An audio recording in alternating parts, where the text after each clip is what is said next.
Hi, I'm Jeremy Tesh with EFI. Here's a quick demo on one of Fiery's unique color features, Dynamic Wedge. The Dynamic Wedge allows you to quickly and accurately check your color, but the unique part about this tool is that it's not a generic color check. It tells you about actual colors in each individual job. Whether it's spot colors, brand colors, or just prominent job colors, it will tell you how accurately you can reproduce them. Fiery will pull key colors out of the job and build a dynamic control strip. All you need to do is measure it. It will tell you everything you need to know. Is it meeting my color target? Is it within tolerances? Will my customer like the job or will be rejected due to color problems? Fiery will present a quick report, and if it doesn't meet that target, you can do a very quick on-the-fly optimization to fix the color, get the job out the door based on that measurement data. This process is completely unique to Fiery and totally integrated. There's no other way to easily do this without a lot of manual effort. So this saves you lots of time and effort and just eliminates the general fear that you'll have color problems, especially for large jobs. So let me show you how this works. Okay, in Fiery, let me show you how easy it is to turn on the Dynamic Wedge. And the best way to show it is just to apply it to an existing job. So I'm going to open this job here and go to Verify Control Bars. And the first thing you'll see is that there's two control bar positions. So why are there two positions? Basically because there's two categories of control bars or control wedges. And those are just two names of the same thing.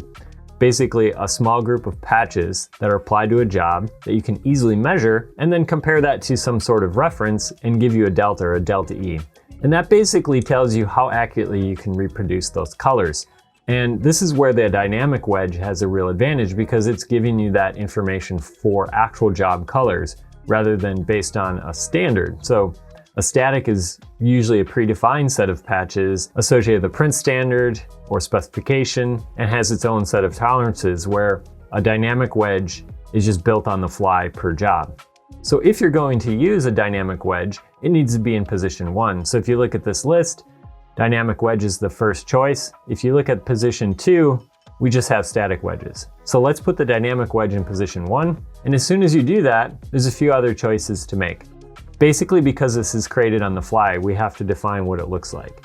First is the measurement device, and this will on the fly format it for that measurement device. And then patch count, there's 3 choices, 16, 32, or 64. And what's the content of the Dynamic Wedge? There's really 2 things to be concerned with: spot colors and process. Spot colors are typically in a job for a reason. They're prominent job colors and they're often critical colors to reproduce. So my recommendation here is to always include a choice with spot colors. If we choose process and spot, Fiery will grab the spot colors and they take precedence and fill the remaining slots with process color. And then in-gamut colors only.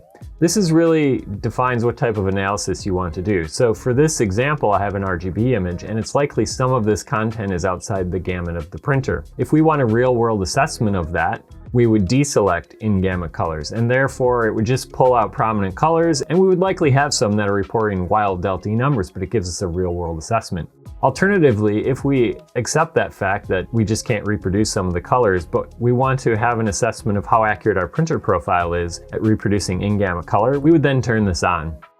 So here, as soon as we click Save or Control S, on the fly, Dynamic Wedge is built. And because this is an RGB file, you'll see RGB colors in here.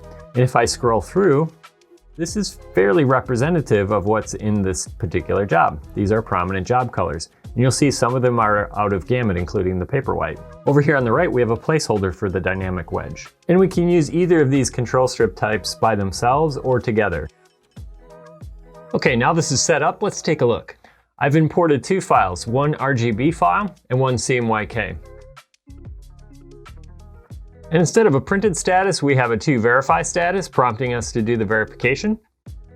And you can find results either in our verification tool, Fiery Verify, or directly in the client.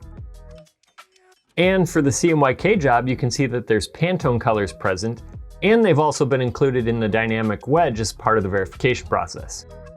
And that's it. So just a quick review of the Dynamic Wedge. It's one of the only ways to do verification of actual job colors.